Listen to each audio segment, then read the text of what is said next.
என்னோட வீட்டை நான் எப்போதும் இப்படி தாங்க தொடச்சி எடுப்பேன். ஒரு பாட்டிலில் விம்மு லைசாலு கம்ஃபர்ட் இந்த மூணுத்தையும் மிக்ஸ் பண்ணி எடுத்து வச்சுக்கோங்க. அந்த லிக்விடு கொஞ்சம் போட்டுக்கலாம். கல் உப்பு போட்டுக்கோங்க. கல் உப்பு போடும்போது கெட்ட எண்ணங்கள்லாம் வெளியில் நமக்கு போயிடுங்க. கற்பூரம் கொஞ்சம் போட்டுக்கலாங்க. கற்பூரம் போடும்போது நமக்கு ஒரு பாசிட்டிவ் எனர்ஜி கிடைக்குங்க. நான் வீடு துடைக்கும் போது பார்த்தீங்கன்னா சுடு தண்ணியை வச்சு தாங்க துடைப்பேன். நமக்கு கை பொறுக்குள்ள அளவுக்கு சூடாக தண்ணி எடுத்துக்கணுங்க. அந்த சுடு தண்ணியில் நம்ம போட்டது எல்லாத்தையும் நல்லா கரைச்சி எடுத்துக்கணுங்க. எங்கள் வீட்டுக்கு வர நிறைய பேர் என்ன கேள்வி கேட்பாங்கன்னா, உங்கள் வீடு எப்படி பளிச்சுன்னு இருக்குது, எப்போ வந்தாலும் ஒரு விதமான வாசனையாக இருக்குது, நீங்கள் என்ன பயன்படுத்துகிறீங்கன்னு தாங்க கேட்பாங்க. பெரிய சீக்ரெட்லாம் இல்லைங்க.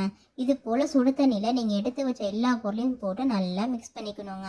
2 மாப்பை நான் வச்சுப்பேங்க. இது என்னுடைய பழைய மாப்புங்க. இது ஓரளவுக்கு நல்லா பயன்படுத்துகிற அளவுக்கு தாங்க இருக்குது.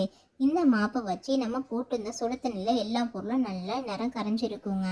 இதை வச்சு நீங்கள் ஃபஸ்ட்டு டைம் துடைக்கும் போது பழைய மாப்பை எடுத்து துடைச்சிக்கணுங்க. இது போல் பழைய மாப்பை இருந்துச்சுன்னா அதை பயன்படுத்தி துடைக்கும் போது அழுக்கு எல்லாம் என்ன பண்ணணும்னா இந்த மாப்பையே நமக்கு எடுத்துடணுங்க. எப்பேற்பட்ட அழுக்காக இருந்தாலும் நமக்கு வந்துடுங்க இந்த லிக்விட் போட்டு நீங்கள் துடைச்சிங்கன்னா. இது பார்த்தீங்கன்னா என்னுடைய புது மாப்புங்க. இந்த மாப்பு வாங்கி நான் கிட்டத்தட்ட 6 மாதம் இருக்குங்க. இதில் துடைக்கும் போது நமக்கு அழுக்கு இதில் ஒட்டாதுங்க. ஏன்னா அழுக்கெல்லாம் அந்த மாப்பே எடுத்துருச்சுங்க. 2வது டைம் இது போல் புது மாப்பு வச்சு நீங்கள் பயன்படுத்துங்க. இப்போ என்ன பண்ணணும்னா அந்த தண்ணியை நம்ம கீழே ஊற்றிடணுங்க. இப்போ 2வது டைம் துடைக்கும் போது நார்மல் வாட்டர் நம்ம பயன்படுத்திக்கலாங்க. நார்மல் வாட்டரில் நாட்டு மருந்து கடையில் போய் கேட்டிங்கன்னா பன்னீர் இருக்குங்க. அது பெரிய டப்பாவே நமக்கு கம்மியாக தாங்க இருக்கும். நான் பார்த்தீங்கன்னா இந்த மாதிரி 750 ml எப்போதுமே பெரிய டப்பா எங்கள் தீர நான் வாங்கி வச்சுப்பேங்க. இதில் 2 மூடி பன்னீர் சேர்த்துக்கிறேங்க. இந்த பன்னீர் பார்த்தீங்கன்னா நல்ல ஒரு நறுமணமாக இருக்குங்க.